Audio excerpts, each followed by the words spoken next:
Cette équipe d'artificiers hors pair vient du Canada. Dans ce milieu, il faut prendre des risques. C'est la guerre! C'est un métier où on s'éclate. Une petite entreprise avec un grand rêve. Se propulser au sommet C'est complètement fou. et conquérir le monde de la pyrotechnie. Dans cet épisode,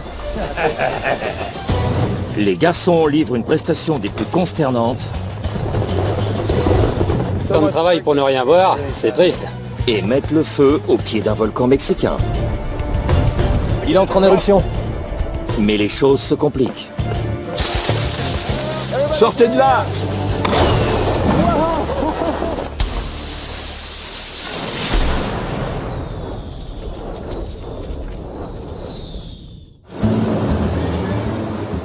On est bien au Mexique. Y a pas de doute. Tout est typiquement mexicain. Ces pros de la pyrotechnie C'est à droite? Regarde ça. J'adore ces rues pavées. sont des débutants lorsqu'il s'agit de conduire au Mexique. Ces rues ne sont pas faites pour les grosses voitures américaines. On va tomber dans le ravin. Mince. C'est une impasse. On dirait bien. Recule. Montre-moi de quoi tu es capable. Eric et Hugues tombent sur tous les cul-de-sac possibles de la petite ville montagnarde d'Atlixco. C'est serré. Il y a un gros trou de mon côté. Va tout droit. On n'est pas rendu. Tu le sais ça? Monte sur la marche. Les rues sont en mauvais état, tout comme leur timing. Le volcan local est actif depuis quelque temps, crachant roches et cendres brûlantes.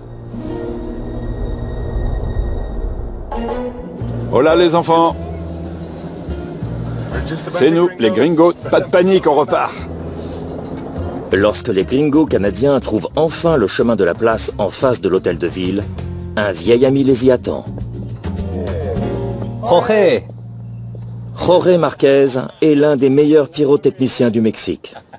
On est content d'être là. C'est magnifique. C'est chouette. Très. Enchanté. L'année passée, nos artificiers avaient aidé Jorge à tirer un feu d'artifice depuis le toit d'une ancienne église le jour de la fête de l'indépendance. Tu nous montres? C'est parti. Un an plus tard, pour la même occasion, Eric et Hugues se joignent à nouveau à Jorge afin que sa prestation soit des plus grandioses. On n'a pas vraiment ce genre de choses au Canada. On chante l'hymne national avant un match de hockey. Il faut rapprocher ce camion Celui-là? et fermer cette rue. Elle va être pleine à craquer, vous verrez. Waouh. Cette année, le feu d'artifice sera tiré depuis 3 toits adjacents à l'hôtel de ville. Waouh. Au fil des ans, la petite équipe a parfois dû travailler sur des sites très étonnants. Mais celui-ci est le plus insolite de tous. C'est plutôt grand. En regardant en bas, j'ai vu des détenus. C'est la prison municipale. Ils étaient tranquilles. Et ils ont l'air surpris de voir des gens sur le toit. Ça ne doit pas leur arriver souvent. Jorge a repéré un problème là-bas. Il y a un restaurant avec une terrasse. On va voir ça. Il est juste à côté de nous. Ouais. Il est vraiment très près. Il vient d'ouvrir. Il n'y était pas la dernière fois. Non, hein. Non, pas du tout. Il n'y avait rien, c'était vide. Avec les murs en bambou et les chaises en bois, et surtout le toit fait avec des feuilles de palmier séchées. Faut se méfier. Jorge veut employer beaucoup d'effets croisés dans son spectacle. Donc les débris vont partir vers l'extérieur et peuvent atterrir sur le restaurant. Il va vraiment falloir qu'il trouve une solution. Jorge n'a pas le temps de résoudre ce problème maintenant. Le camion contenant le matériel est arrivé. Les ennuis commencent. C'est bon, ça passe. L'équipe doit se dépêcher. Le soleil se couche et le spectacle est prévu pour demain soir. Le jour de l'indépendance est le plus gros événement pour le groupe. Je ferai tout pour que mon client soit content. Il veut toujours voir quelque chose de différent, de nouveau. Si on ne le surprend pas, il changera de prestataire, c'est certain. Roré n'a pas lésiné sur les moyens. Sa prestation de 8 minutes contient une quantité astronomique d'explosifs. Ça va prendre du temps. Si c'était nous, on chargerait tout le matériel à l'aide d'une grue.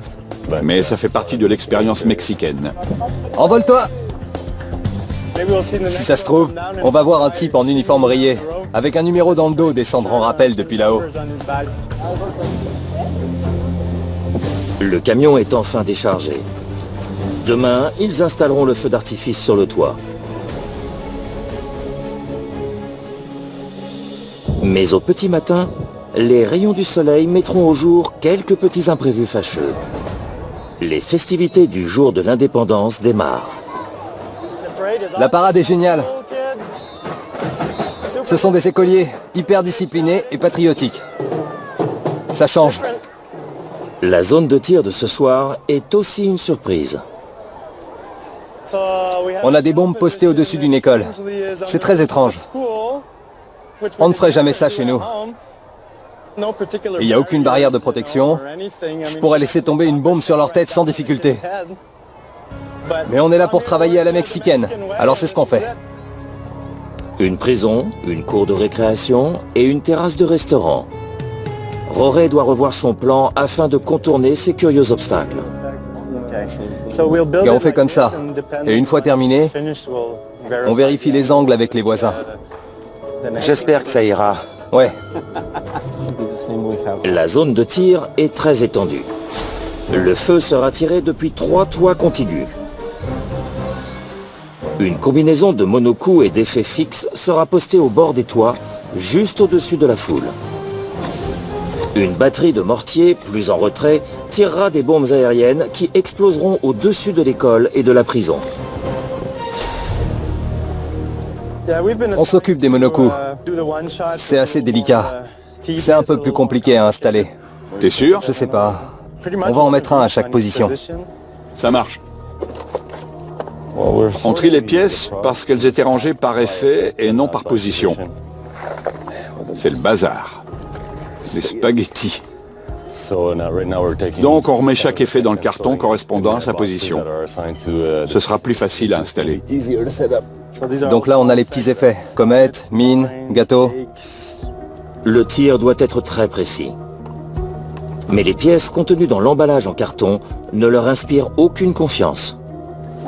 Et celle-ci là, elle n'a pas d'allumeur. En regardant dans le carton, j'ai découvert plein de bouchons en plastique. C'est parfait pour égarer le contenu. Il est encore là, mais si le bouchon s'en va, le produit aussi. On doit faire encore plus attention en les manipulant. En installant une batterie de chandelles, il reçoit une visite imprévue. Il y a un électricien derrière moi. C'est drôle parce qu'ici au Mexique, même si le toit est recouvert d'explosifs, les gens continuent à faire ce qu'ils ont à faire. Ils ne voient pas le danger comme nous, on peut le voir. Il faut un minimum de sécurité quand on manipule des explosifs. Une autre chose qu'on ne fait pas au Canada est de positionner le feu d'artifice de sorte que les étincelles se répandent sur le public. C'est sûr, ils seront au premier plan. Ils vont adorer. À Montréal, tout le pâté d'immeubles aurait été fermé. Tu m'étonnes. À Montréal, ça n'arrivera jamais. Je suis artificier. Bien sûr que j'aime la proximité. Par contre, si ça part en sucette, ça peut très mal tourner. Regardez le volcan. Il entre en éruption. Midi sonne à Popocatépetl et il semblerait que la ville va offrir son propre spectacle naturel. Je n'ai jamais vu un volcan en éruption d'aussi près. Alors oui, c'est un peu déstabilisant. L'équipe de Roré a construit un panneau géant sur lequel diverses pièces d'artifice sont attachées. Il y a beaucoup d'effets. C'est ça qui fait un bon spectacle. Le bord gauche du toit est totalement recouvert d'effets. On a des soleils rotatifs, un panneau géant, des monocoups, des chandelles, des gâteaux. Tout ça accompagnera les bombes de l'arrière. Il va y avoir beaucoup de retombées, parce qu'on va tirer juste au-dessus de la place. On verra bien comment le public va réagir. Ils ont l'air d'aimer vivre dangereusement. En étant plus près du feu d'artifice, le niveau d'excitation augmente. Ils veulent participer pleinement au spectacle. S'ils reçoivent quelques étincelles, ils seront heureux. Ils vivent l'instant présent. Au Canada, si une seule étincelle atterrit près de la foule, on vous fait annuler le spectacle, à tous les coups. Quand on voit un feu d'artifice au loin provenant d'une autre ville, on dit « c'est trop loin ». On dirait un bon vieux feu d'artifice canadien. Comme il y a des effets à profusion, l'assemblage prend du temps. Vous en êtes où? La position 3 n'est pas encore terminée. Je vois. La position 2 n'est pas commencée. Il est midi et Roré se demande s'ils finiront à temps. Il n'y a qu'une seule personne qui sache lire le plan. D'accord. Ça devrait aller plus vite, mais... On doit être prêt pour ce soir. Mais à ce rythme, on n'y arrivera jamais. Au Mexique, on travaille lentement. Comme si le volcan n'était pas suffisant, Dame Nature annonce une autre calamité. Des nuages chargés de pluie obscurcissent le ciel. Des éclairs. Ouais, juste là. La pluie et les feux d'artifice ne font pas bon ménage. L'orage arrive. Fichu module. Je ne sais pas comment on va faire. C'est pas bon. Eric, Hugues et Roré craignent que le spectacle de la fête nationale ne se transforme en gigantesque pataugeoire.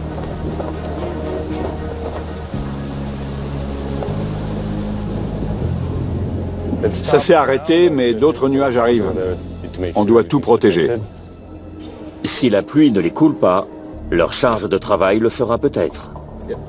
Eric, Roré et moi sommes les seuls à travailler. Je ne sais pas où sont passés les autres. L'équipe de Roré a disparu. Il ne reste que ces trois-là pour venir à bout de l'installation. Je commence à comprendre pourquoi il a fait appel à nous. Je suis content de les avoir ici, parce que je suis tout seul. Je sais qu'ils trouveront des solutions aux problèmes. Ça gêne pas? Voyons.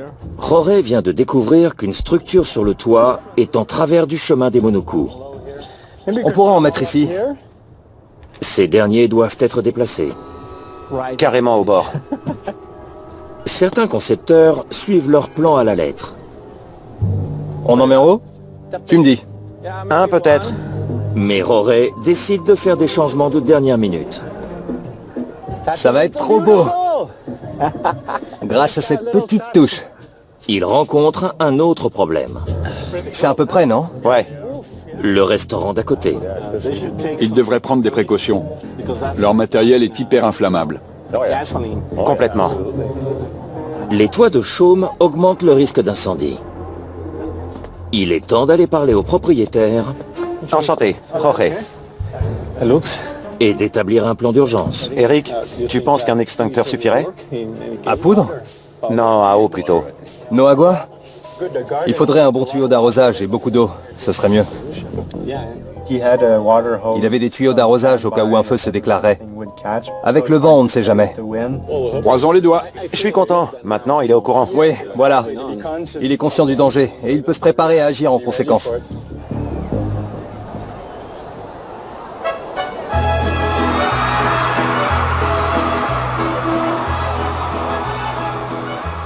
La mise à feu approche et la pression monte pour Roré. C'est un mélange de nervosité, d'émotion et de stress. C'est l'une des prestations qui me met le plus à cran. C'est normal. Si on dit qu'on n'est pas nerveux, il y a un problème. Ouais, c'est qu'on ment. Exactement. Sur le toit, au milieu du feu prêt à être tiré, Hugues et l'assistant de Roré mettent sous tension la table de tir esclave. Le feu d'artifice a été tiré en mode esclave. C'est-à-dire que la table de tir sur le toit était connectée à un émetteur-récepteur communiquant avec la table maître, située sur la place. C'est bon, on peut faire la simu. Ok, voyons si tout marche bien. Si le système fonctionne, les modules apparaîtront sous forme de voyants verts sur l'écran de Roré. Les voyants rouges indiquent un défaut quelque part. Est-ce que tu peux aller tester les 5 premiers modules pour voir s'ils répondent? Oui, je fais ça. D'accord, merci. Ça m'inquiète. Il faut qu'on vérifie les câbles reliés aux bombes. C'est peut-être un court-circuit. 5 modules ne répondent pas. Alors Hugues va les tester un par un sur place. On verra si le problème vient du câblage sur le toit ou du lien entre eux et nous. Rien n'a bougé. Non, tout est bon. À la moindre erreur lors de la simu, vous allez à 10 000 à l'heure dans votre tête et vous commencez à imaginer toutes les causes possibles. Il répond, mais ça dit faible. Le signal est très faible. Hugues à Roré, Ouais, dis-moi. ça répond bien sur place. Pas de problème. Mais l'écran dit faible connexion. Il est connecté, mais le signal est faible. Ça dit faible connexion? Faible connexion? Où ça? Là-haut. Sur l'écran. Faible connexion. L'émetteur-récepteur sans fil est sur le bord du toit. C'est bon, Ramsès s'en charge. Les connexions sur l'émetteur-récepteur sont bonnes. Eric se demande si le problème ne viendrait pas d'ailleurs. Il y a une interview derrière nous. C'est la chaîne locale. Et ils utilisent des micros sans fil. C'est sûrement eux qui interfèrent avec notre système.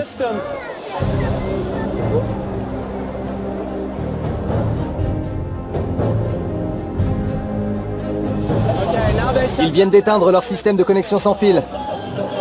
On va savoir si le nôtre va repasser sur un signal plus fort. Vas-y. Le signal est bon depuis 1 minute. Le message faible connexion a disparu. J'ai seulement connexion esclave. L'interview est terminée et le signal est revenu. Tous les voyants passent au vert. Il a fait quelque chose là-haut? Juste un test. Il ne nous reste plus qu'à nous assurer que la communication ne plante pas. On croise les doigts. Nickel. Eric se rend maintenant à la tour de l'église, d'où il supervisera tous les monocoups. Je vais voir des explosions de près. C'est la tour de la mort. Ce vieux bâtiment historique est génial. Ah, c'est impressionnant. On ne voit ça qu'au Mexique. Je suis sur le passage des fusées. Elles vont presque me frôler. Eric et Hugues sont en position. Le spectacle va commencer. Les Mexicains fêtent le jour de l'indépendance à Atlixco.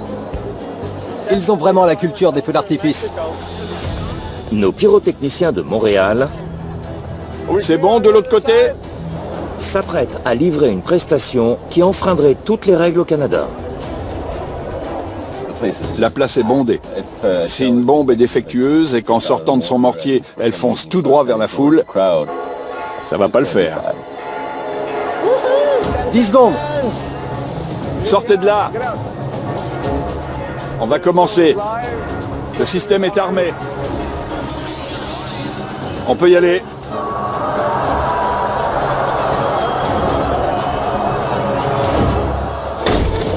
C'est parti!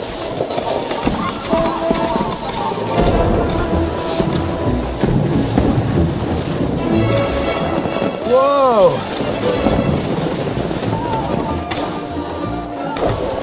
Énorme!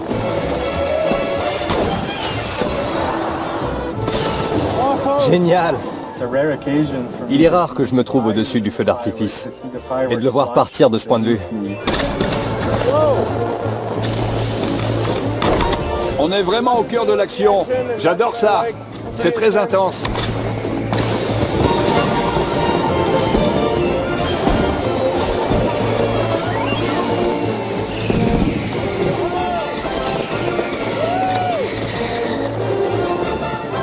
La connexion sans fil semble faire son travail. dans le monde de la pyrotechnie, un imprévu est vite arrivé. Qu'est-ce qui brûle là-bas? Mince, on a un feu. Un incendie mineur s'est déclaré dans un coin. On surveille qu'il ne s'étende pas trop. Attendez, c'est pas fini. Je vois une femme pompier qui veut à tout prix y aller. C'est dangereux. Faites le tour. Là, par ce côté. Avec la barrière de la langue, c'est difficile de communiquer. Passez par là si vous y allez. Il y a un tas d'explosions partout. Attention! Ne restez pas là! Je vois bien qu'elle me regarde et qu'elle attend le moment propice où je serai occupé ailleurs pour aller éteindre le feu. S'ils attendent trop, ce sont les pièces d'artifice qui risquent de prendre feu. Mais s'engager juste avant une explosion pourrait leur coûter la vie. Je me fiche de savoir si vous êtes pompier ou astronaute. Vous avancerez seulement si moi je le juge bon. C'est bon! Ils n'ont pas de règles particulières. Alors ils ne comprennent même pas pourquoi on leur dit d'attendre. Je ne vois pas l'intérêt d'aller éteindre un feu si on doit en revenir brûler.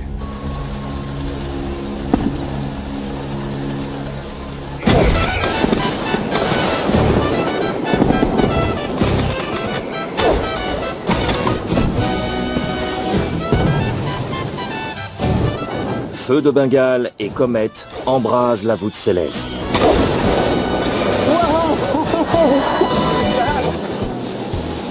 Les soleils faits main par les hommes de Rorey projettent du feu tout autour d'eux. Regardez, il y a des retombées et la foule circulait. La vache, ça tombe grave.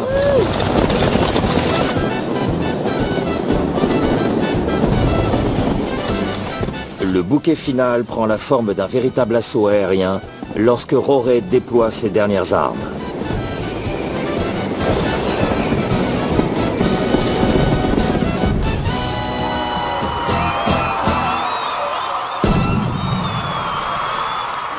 J'adore ça. On recommence? Rorey! Merci. Je me suis éclaté, c'était énorme. Ah ouais? C'est vrai? Ouais, c'était trop cool. C'est hyper rare d'être au-dessus des tirs comme ça. Oui, un peu dangereux, mais je me suis amusé.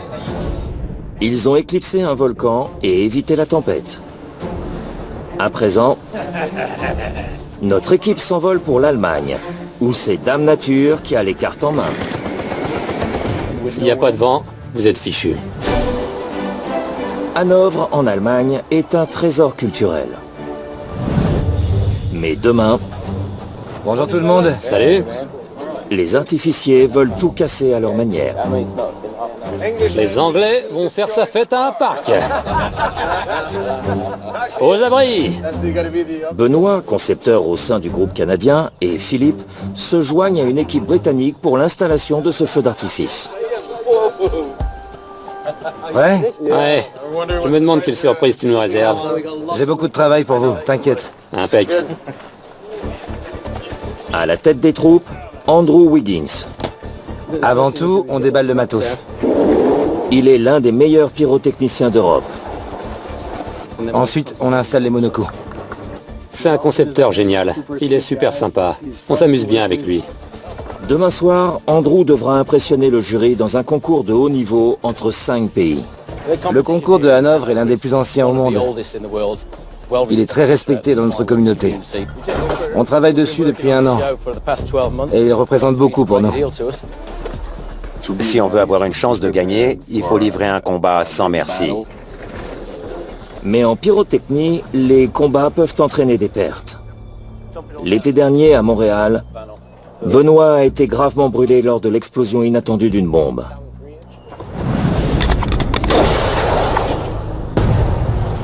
Tout ce dont je me souviens, c'est d'un grand bruit, une détonation. C'est tout. La bombe lui a éclaté au visage. C'était très violent. Ça nous rappelle à l'ordre. Ce travail peut être mortel. Benoît a souffert de graves brûlures sur les bras et la poitrine. Il a aussi eu un tympan percé. Est-ce que j'ai eu de la chance? Je dirais que oui. C'était pas mon heure. Benoît, il est vivant et c'est un miracle. 5 semaines après l'accident, je suis retourné à l'entrepôt pour voir si je pouvais m'approcher à nouveau des produits. Comme ça? 6 mois plus tard, j'ai repris mon travail et je sais que j'ai toujours un avenir dans ce milieu. C'est certain. Et aujourd'hui, il participe à l'un des concours les plus en vue de toute l'Europe. Décharger les camions, ouvrir toute la marchandise, il y a du boulot. Drôle d'endroit pour tirer un feu d'artifice. C'était au beau milieu d'un grand parc. Un endroit magnifique. Nous sommes dans les jardins royaux de Herrenhausen, un parc vieux de 300 ans. Comme vous le voyez, c'est d'une grande beauté. Et il faut qu'on fasse très attention à ne rien détruire. J'imagine que le chef jardinier nous déteste. Je suis le chef jardinier. Nous organisons le concours de feux d'artifice ici au jardin depuis 22 ans. C'est une compétition connue dans le monde entier. Et parfois, les équipes ont des idées qui ne collent pas avec le style de cet endroit. Il leur est arrivé de mettre le feu à toutes mes haies. Ça arrive. Philippe revient à peine du Congo où ces bombes de gros calibre ont provoqué un feu de brousse.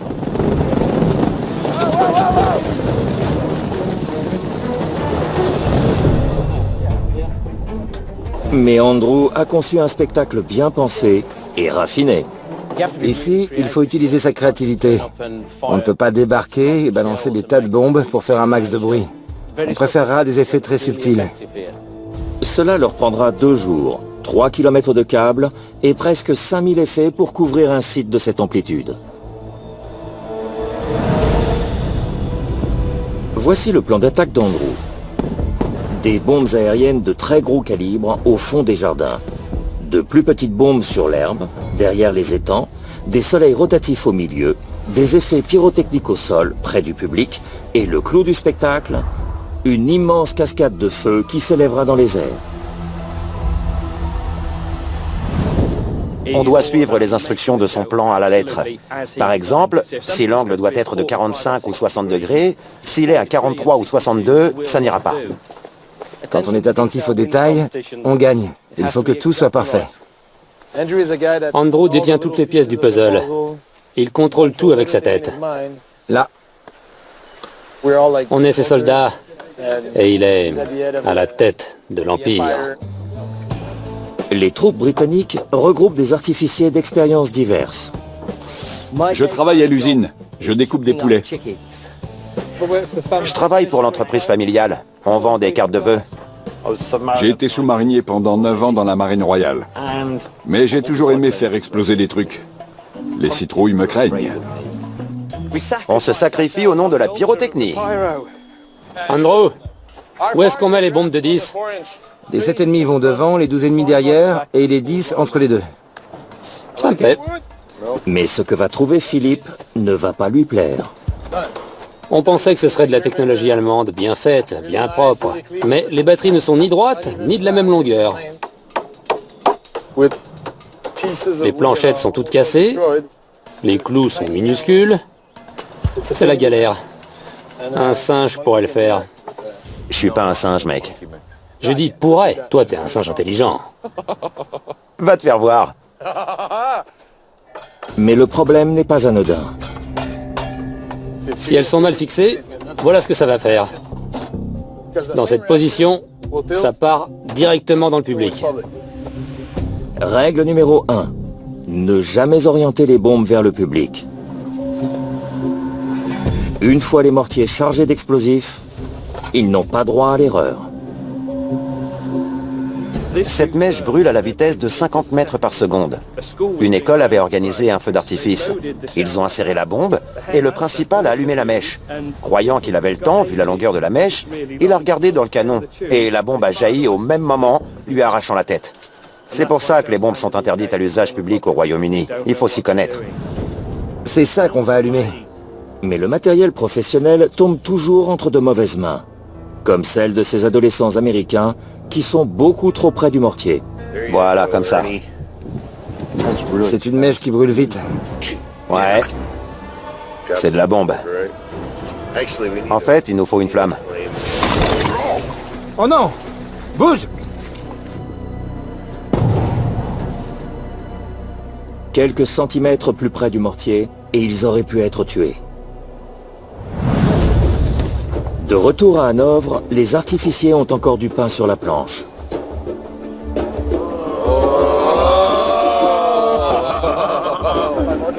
Une grande quantité de jets de scène et d'artifices de sol attendent d'être montés sur leur support. D'accord.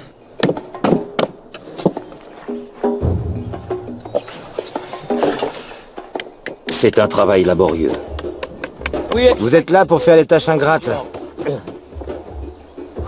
Et après plus d'une heure, Hé, on en a fait un. Youpi! Donne-lui une médaille. Tu remportes le droit d'en faire un autre. Je le savais. d'après les calculs de Philippe, ils ont beaucoup de retard. Il y a 16 cartons, donc 50 heures de travail. Le spectacle est pour demain. Andrew, Ouais? dis-moi, ça t'inquiète pas le montage de 80 batteries avant demain? Bien, je vais te montrer quelque chose. C'est déjà fait. Quoi? Mais pourquoi? T'as pas à le faire. Bon sang! Je voulais te faire rager un peu. Je comprends pourquoi Andrew était si détendu. Ils se marrent tous. Évidemment. Vous êtes des bleus. Il a peut-être la blague facile, mais Andrew a pris très au sérieux la conception de son spectacle pour le prestigieux concours. Andrew est très réactif. Des feux, des gerbes, des monocoups, des fontaines, des pots à feu. C'est impressionnant. Si tout se déroule selon son plan, ça va déchirer. Il augmente ses chances de gagner en augmentant ses chances de commettre une erreur.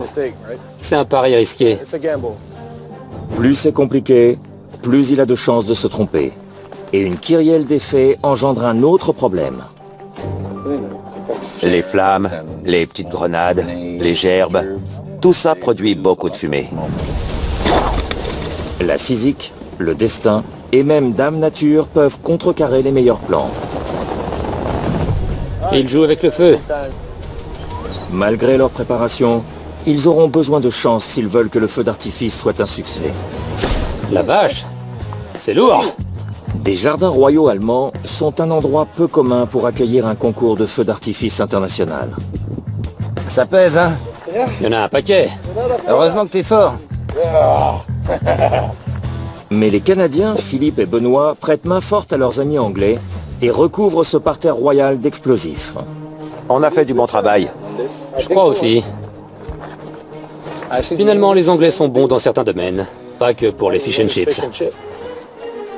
Andrew Wiggins est en mission. Il doit planter des supports de munitions tout autour du parc. On porte une semaine de dur labeur sur les épaules. J'espère que ça va marcher. Andrew Wiggins est un grand malade. Il y allait fort sur ce coup-là. J'ai jamais vu autant d'effets dans un même spectacle. C'est dingue. Il sort support après support. Il a un peu dépassé les bornes. Pete, t'es sur les bombes de 7,5? T'es prêt pour la CIMU? Déclencher des milliers d'effets pour les besoins d'un spectacle aussi élaboré nécessite un labyrinthe de circuits et augmente les chances d'échouer sur l'un des plus gros événements européens. Prêt pour la simu des bombes de 7,5. Ok, module 6, canal 9 est inactif. Tout le reste est bon. Ils doivent connecter près de 2000 câbles à 88 modules. Et quelques branchements défectueux peuvent conduire à la catastrophe.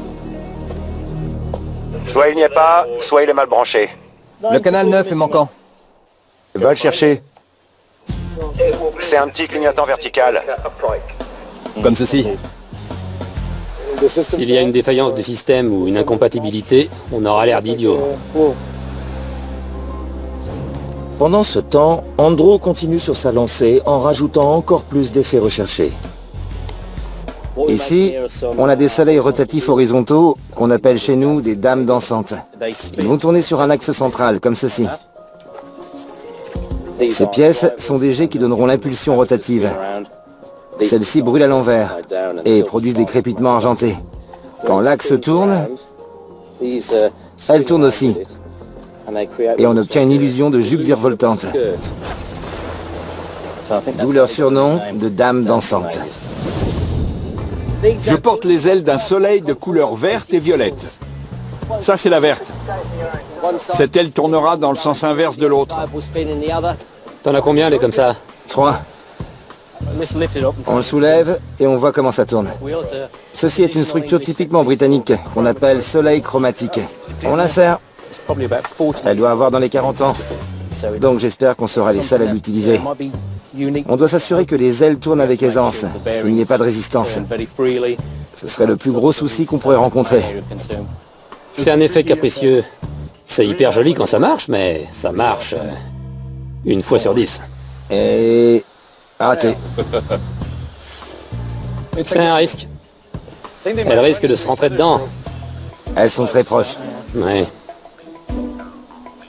Soleil, dame dansante, fontaine, gerbe, jet de scène. J'espère vraiment que ça va marcher. Il prend beaucoup de risques. Mais Andrew a encore un tour dans son sac. Et son effet ultime est... Une cascade qui devrait vraiment donner, mais qui va être une vraie galère à installer correctement. L'immense cascade sera plus longue qu'un terrain de foot, avec ses 600 fontaines suspendues crachant du feu. On va l'accrocher à un chariot élévateur. Elle partira de derrière les arbres et s'élèvera au-dessus d'eux. Mais Andrew se rend compte que le chariot ne s'élève qu'à la moitié de la hauteur nécessaire. Quand il fera monter la cascade, personne ne la verra, puisqu'elle sera cachée par les arbres. Ils sont épais, ils vont gêner. Mais c'était le seul endroit où on pouvait la mettre, alors. Andrew était déçu. Franchement, c'est dommage. En fait, on a légèrement contourné le plan. Ce sera un effet fixe et on va l'élever aussi haut que possible. Ouais, sinon elle sera cachée par les arbres. Exactement. Donc, on va essayer de gagner en hauteur avec des poteaux. On plantera ça quand Phil rapportera le maillet.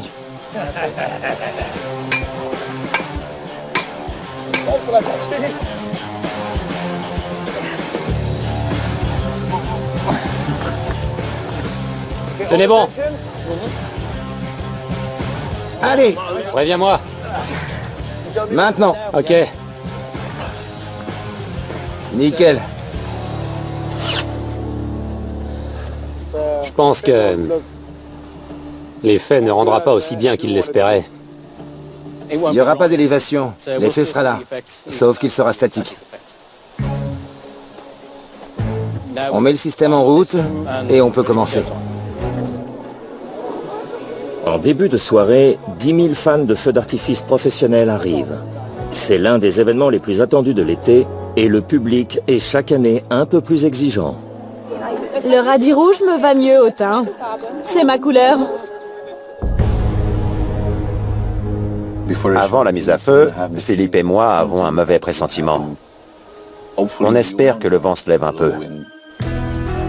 Les gens ne se rendent pas compte qu'un feu d'artifice ne se répète pas. Il faut faire avec la météo. Ça fait partie du jeu. On avait une petite brise, tout allait bien. Tiens-le. Et puis plus rien. Il a commencé à faire très lourd et humide. Et s'il n'y a pas de vent, vous êtes fichus. Bonsoir, mesdames, messieurs et enfants. À Hanovre, le coup d'envoi est imminent. L'équipe anglaise se démène pour boucler le show.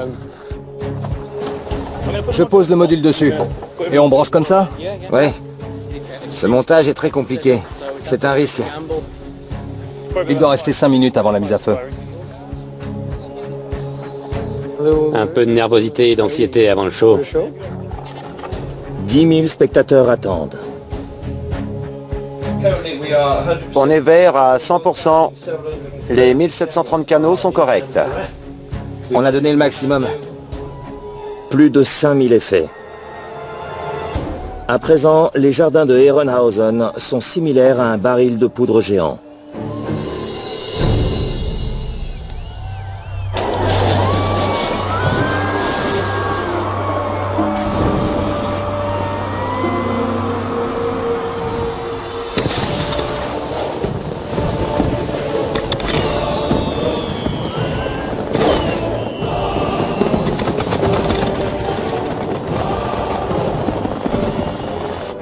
spectacle commence et il n'y a pas de vent.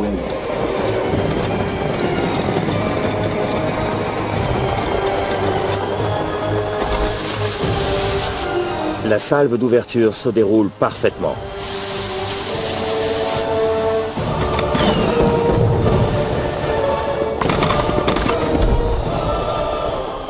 Les feux d'artifice produisent de la fumée, et si elle stagne, on ne voit pas les effets suivants.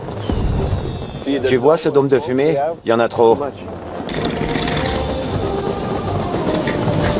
L'armada de monocoups d'Andrew Wiggins crée un écran de fumée. Il n'y a pas de vent. Le problème, c'est qu'on ne voit pas tout.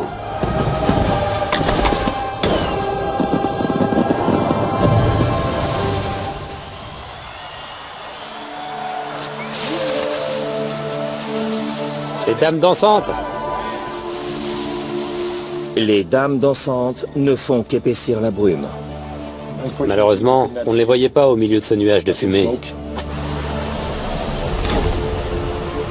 Pour couronner le tout, 2 des 3 soleils chromatiques se sont coincés.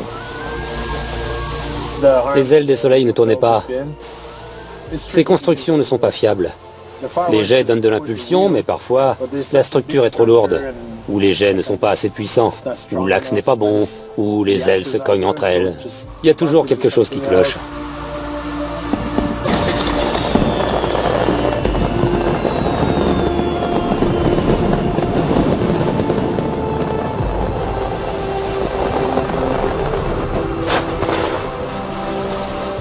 Lorsque la cascade de feu d'Andrew s'embrase, elle est éclipsée par la rangée d'arbres et la fumée.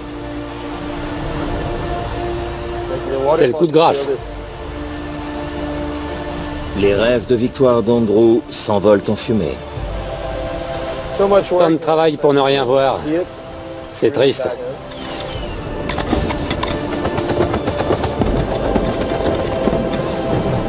Même le bouquet final puissant n'émet qu'une faible lueur dans l'obscurité suffocante.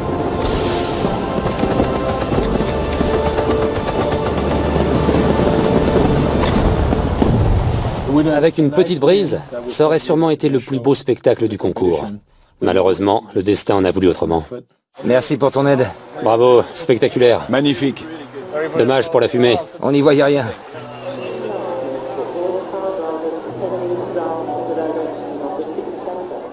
Ça craint. Je suis très déçu pour lui. Je n'ai jamais vu autant de fumée flotter. Vous voyez comment elle se nourrit de la fontaine? L'air est chargé en humidité. Et voilà le résultat. Je suis désolé pour Andy. Il s'est démené et c'était très beau. Mais un élément extérieur est venu tout gâcher. Le pauvre. Il s'est donné corps et âme pour son spectacle. Les rivaux d'Andrew passeront un autre soir, mais il sait déjà qu'il n'a pas le moindre espoir de remporter une médaille. Il a perdu son pari cette fois-ci. C'est dommage. Dans ce milieu, même les spectacles les plus savamment planifiés peuvent se faire balayer par des forces au-delà de notre contrôle. Dans le prochain épisode, un bleu fait son baptême du feu. On a un gros problème. Sur le toit d'un immeuble au Québec. Il ne s'agit pas de pommes de terre, là, mais d'explosifs. Derbyshire! Et Philippe doit faire équipe avec un vieil ennemi en terrain anglais. C'est mon ancien collègue de boulot.